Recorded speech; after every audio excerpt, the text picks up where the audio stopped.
Welcome to physics class. आज हम पढ़ने वाले हैं क्लास 10th की फिजिक्स का chapter electricity part 2।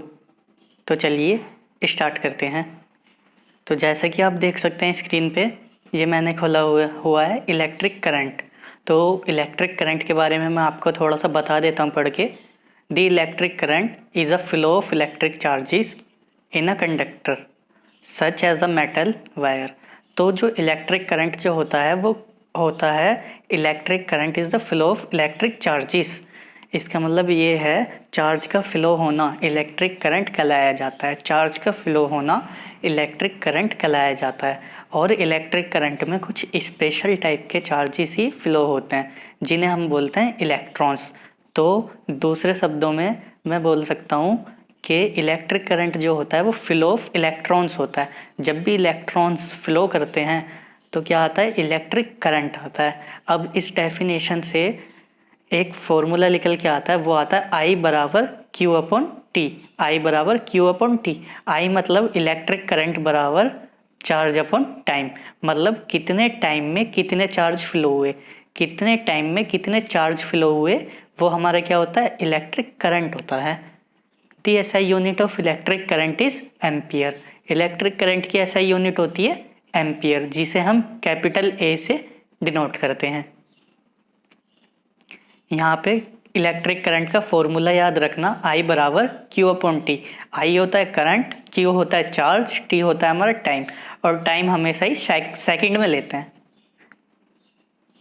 When 1 coulomb of charge flow through any cross section of a conductor in 1 second, the electric current flowing through it is said to be 1 ampere।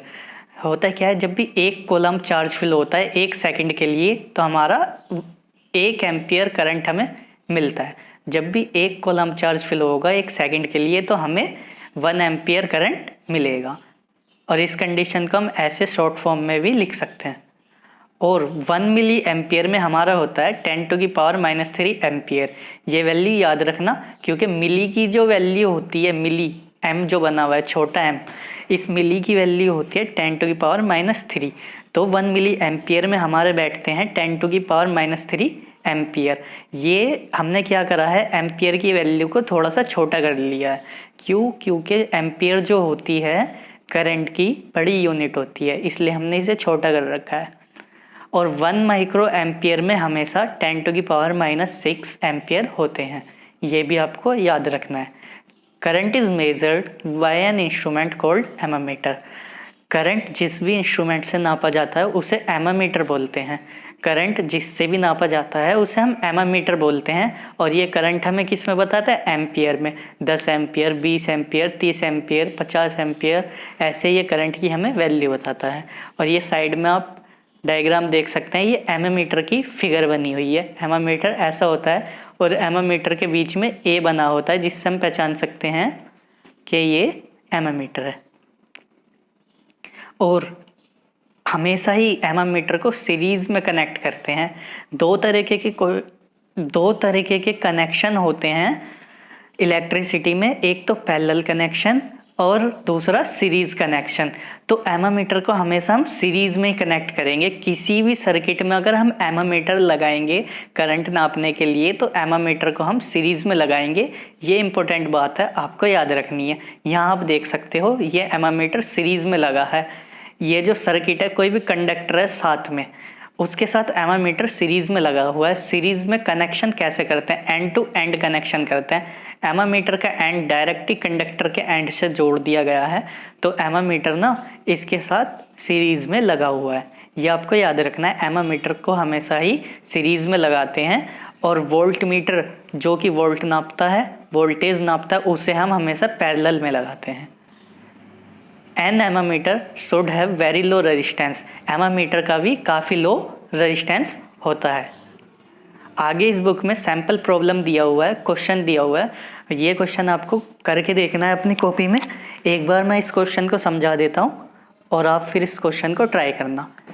N electric bulb draws a current of 0.25 ampere for 20 minute calculate the amount of electric charge that flow through the circuit. अब जिन बच्चों को ये समझ नहीं आता ये value में क्या दे रखा है, ड्रॉस करंट वगैरह ये क्या होता है, उनके लिए सीधी सीधी टिप ये है कि वो साइड में लगी हुई ऐसा यूनिट देख लें कि ये किस चीज़ की ऐसा यूनिट है, तो उन्हें इजीली पता चल जाएगा ये क्वेश्चन में एक्चुअली में दिया क्या हुआ है। तो ये 0.25 एम्पियर हमें करंट दे रखा है और 20 मिनट ये हमें टाइम दे रखा है, जो कि हम टाइम सेकंड्स में लेते हैं। न्यूमेरिकल करते समय हम टाइम हमेशा सेकंड्स में लेते हैं। तो हमसे पूछा क्या गया है, हमसे पूछा गया है चार्जेस पूछा गया है, मतलब क्यू पूछा गया है। तो मैं आई का सीधा सीधा फॉर्मूला लगाऊंगा, आई बराबर क्यू अपॉन टी। आई की वैल्यू रख दूंगा और टी की वैल्यू रख दूंगा सेकंड्स में, और क्रॉस मल्टीप्लाई करके चार्जेस की वैल्यू निकाल लूंगा। तो इस क्वेश्चन को आप ट्राई करना। अगली हेडिंग है how to get a continuous flow of electric current. इस हेडिंग का मतलब है कि इलेक्ट्रिक करंट का हम कंटिन्यूअसली फ्लो कैसे ले सकते हैं। अब ये जो क्वेश्चन है या फिर हेडिंग है, इस क्वेश्चन का सीधा सीधा आंसर ये होता है कि ये जो इलेक्ट्रिक करंट है हम इसका कंटिन्यूअस फ्लो सिर्फ और सिर्फ अप्लाइड वोल्टेज लगा के ले सकते हैं। अप्लाइड वोल्टेज मतलब हम कोई भी सेल या बैटरी या किसी भी वोल्टेज को लगा के एक करंट का कंटिन्यूअस फ्लो ले सकते हैं। अब मैं इससे बुक में से पढ़ के बता देता हूँ। The simplest way to maintain a potential difference between the two ends of a conductor so as to get a continuous flow of current is to connect the conductor between the terminal of a cell or a battery। तो इस definition या इस line में भी यही लिखा हुआ है कि सिंपलेस्ट वे, आसान तरीका ये है कि पोटेंशियल डिफरेंस मतलब वही वोल्टेज को मेंटेन किया जाए। किसी भी सर्किट के बीच में पोटेंशियल डिफरेंस क्रिएट करके दोनों एंड्स में सेल या बैटरी लगा के हम करंट का कंटिन्यूअस फ्लो ले सकते हैं। जैसे कि आप ये साइड में देखिए, ये एक सर्किट है, बल्ब है, इसमें इन्होंने सेल या बैटरी लगाई है और इन्हें ये कंटिन्यूअस फ्लो ऑफ करंट मिल रहा है, जो कि करंट पॉजिटिव से नेगेटिव की तरफ फ्लो कर रहा है। आगे यही है, यही टॉपिक है आगे कि direction of electric current. Electric current किस दिशा में फ्लो करता है, तो पढ़ लेते हैं इसे थोड़ा सा। The conventional direction of electric current is from positive terminal of a cell to the negative terminal through the outer circuit. तो ये इंपॉर्टेंट बात है, direction of electric current important है, तो इसे अच्छे से ध्यान रखना आप। डायरेक्शन ऑफ इलेक्ट्रिक करंट हमेशा पॉजिटिव से नेगेटिव की तरफ बहता है।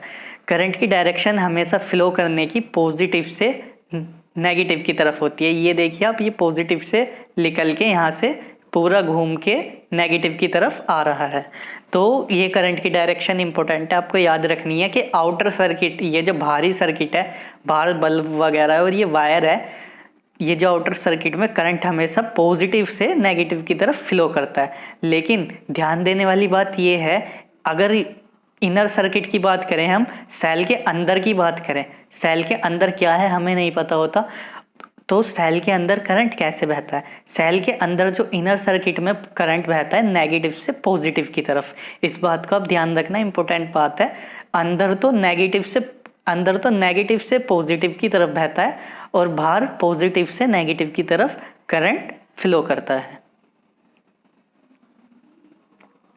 आगे है how the current flow in wire. Wire में करंट फ्लो ही कैसे करता है। Electric current is a flow of electron in a metal wire. तो सीधा सीधा साफ शब्दों में लिखा गया है, इलेक्ट्रिक करंट कुछ नहीं है, वो फ्लो ऑफ इलेक्ट्रॉन्स है मेटल वायर में। आप जानते हैं, कोई भी ये मेटल शीट दे रखी है, देखो ये मेटल दर्शाया हुआ है, मेटल में हमेशा क्या पाए जाते हैं, फ्री इलेक्ट्रॉन। मैंने आपको बताया था कि कंडक्टर के पास फ्री इलेक्ट्रॉन्स होते हैं, तो ये जो देख सकते हो आप छोटे छोटे से, ये सब फ्री इलेक्ट्रॉन्स ही हैं। होता क्या है, जब भी ये जो मेटल है इसमें मैं पोटेंशियल अप्लाई कर दूंगा, अगली नेक्स्ट फिगर में कोई भी सेल या बैटरी लगा दूंगा, तो ये नेगेटिवली चार्ज इलेक्ट्रॉन है, ये पॉजिटिव चार्ज की तरफ अट्रैक्ट करना शुरू कर जाएंगे और पॉजिटिव चार्ज की तरफ मूव करना ये शुरू कर देंगे। तो इलेक्ट्रॉन जो है, ये इलेक्ट्रॉन इस साइड में मूव करने लग जाएंगे, पॉजिटिव साइड में। इलेक्ट्रॉन पॉजिटिव साइड में मूव करने लग जाएंगे, पॉजिटिव टर्मिनल की तरफ। और फ्लो ऑफ इलेक्ट्रॉनी क्या माना जाता है, इलेक्ट्रिक करंट होता है।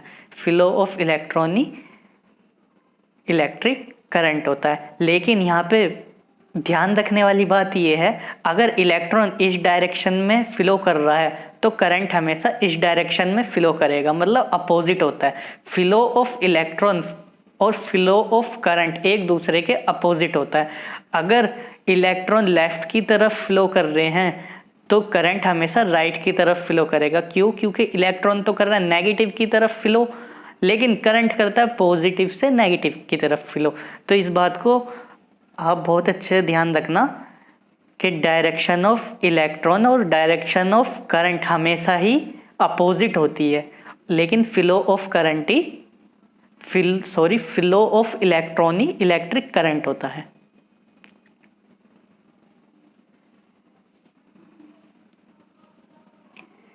अगली हेडिंग है electric circuit. A continuous conducting path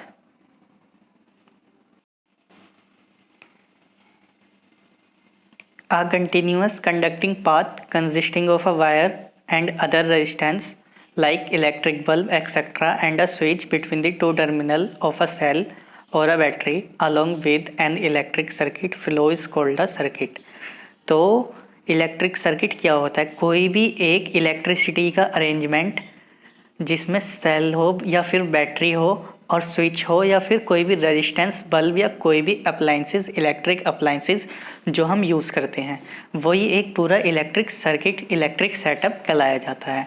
जैसे कि आप इन दोनों डायग्राम में देख सकते हैं, ये दोनों इलेक्ट्रिक सर्किट दिए हुए हैं, जिसमें इसमें तो की ऑन है तो बल्ब ग्लो कर रहा है और इसमें की ऑफ है तो बल्ब ग्लो नहीं कर रहा है।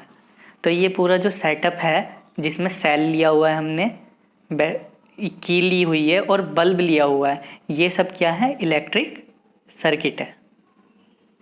अब जरूरी नहीं है यहाँ पे बल्ब भी हो सकता है, यहाँ पे हम कोई भी अप्लाइंसेस चला सकते हैं, अपना एसी फ्रिज कूलर कुछ भी घर में चला सकते हैं, वो सब क्या होता है? एक इलेक्ट्रिक सर्किट कहलाया जाता है। अब जैसे कि हम ये इलेक्ट्रिसिटी चैप्टर पढ़ रहे हैं, अगर मान लो यहाँ पे कोई मैं बड़ा अप्लाइंसेस चलाने लग जाऊँ और मुझे उसकी स्टडी करनी है, तो ऐसा पॉसिबल नहीं होता कि मैं बार बार यहाँ बड़े बड़े बल्ब बनाऊँ या बड़ी बड़ी बैटरी बनाऊँ या बहुत बड़ी स्विच बनाऊँ। तो इनके लिए मैं क्या यूज़ करता हूँ? कुछ सिंबल यूज़ करता हूँ। कुछ इनके लिए छोटे छोटे सिंबल आते हैं जिससे हम बड़े बड़े इलेक्ट्रिक सर्किट को छोटे रूप में बुक्स में दर्शाते हैं। तो आगे हम उन्हीं सिंबल्स को देखेंगे। पहले सिंबल ऑफ इलेक्ट्रिकल कंपोनेंट। तो ये इलेक्ट्रिकल कंपोनेंट जितने भी यूज़ होते हैं उनके क्या हैं? सिंबल्स हैं। जैसे कि सेल का सिंबल ये है पॉजिटिव बड़ा और नेगेटिव के लिए थोड़ी छोटी लाइन, और बैटरी के लिए है 2-3 सेल आपस में कनेक्ट करके क्या बना देते हैं? बैटरी बना देते हैं। और कनेक्टिंग वायर के लिए ये सीधी वाली लाइन सिंबल है, और आ वायर जॉइंट के लिए एक सीधी लाइन है और इसमें एक वायर जॉइंट कर रखी है बीचम बीच। और वायर क्रॉसिंग विदाउट कॉन्टैक्ट के लिए ये सिंबल है। रेजिस्टेंस के लिए ये सिंबल है। वेरिएबल रेजिस्टेंस या फिर रियोस्टेट के लिए ये दोनों ही सिंबल है, कोई भी यूज़ कर सकते हैं हम। एमोमीटर के लिए ये सिंबल है। वोल्ट मीटर के लिए ये सिंबल है। गैल्वेनोमीटर के लिए ये सिंबल है। की के लिए दोनों में से कोई भी यूज़ कर सकते हैं हम, लेकिन ये दोनों ही ओपन की के सिंबल है। और क्लोज की यानी कि ऑन की के ये दोनों सिंबल है, इन दोनों में से कोई भी यूज़ कर सकते हैं हम। और इलेक्ट्रिक बल्ब के ये दोनों सिंबल है। तो ये सिंबल आपको हमेशा ही याद रखने हैं ताकि हम बड़े बड़े इलेक्ट्रिक सर्किट ना बना के उनकी जगह एक छोटा सा सर्किट डायग्राम बना सके। जैसे बड़ा सा इलेक्ट्रिक सर्किट है, इस इतना बड़ा ना बना के इसका एक छोटा सा बना सके। चलिए आगे देख लेते हैं, छोटा बना हुआ है इस बुक में। तो आगे देखने से पहले ये दोनों लाइन ब्लैक में इंपॉर्टेंट दे रखी हैं, जो भी हैं मैं पढ़ के आपको समझा देता हूँ। Battery is a combination of 2 cell connecting in series. तो बैटरी क्या होता है? बैटरी का मतलब है जब भी हम 2-3 सेल आपस में सीरीज में कनेक्ट कर देते हैं, एंड टू एंड कनेक्शन कर देते हैं, 2-3 सेल आपस में कनेक्ट कर देते हैं, तो हमारा क्या बनती है? एक बैटरी बनती है। तो बैटरी के सिंबल भी ऐसे ही है, 2-3 सेल आपस में दर्शा के एक हम बैटरी दिखाते हैं।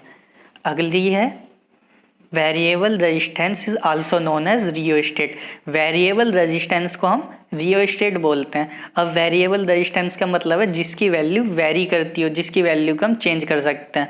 10 ओम, 20 ओम, 30 ओम या कितनी भी वैल्यू हम उसकी चेंज कर सकते हैं। बाकी रेजिस्टेंस होता क्या है ये डीपली हम अगले टॉपिक में पढ़ेंगे, जो कि आएगा ओम्स लॉ।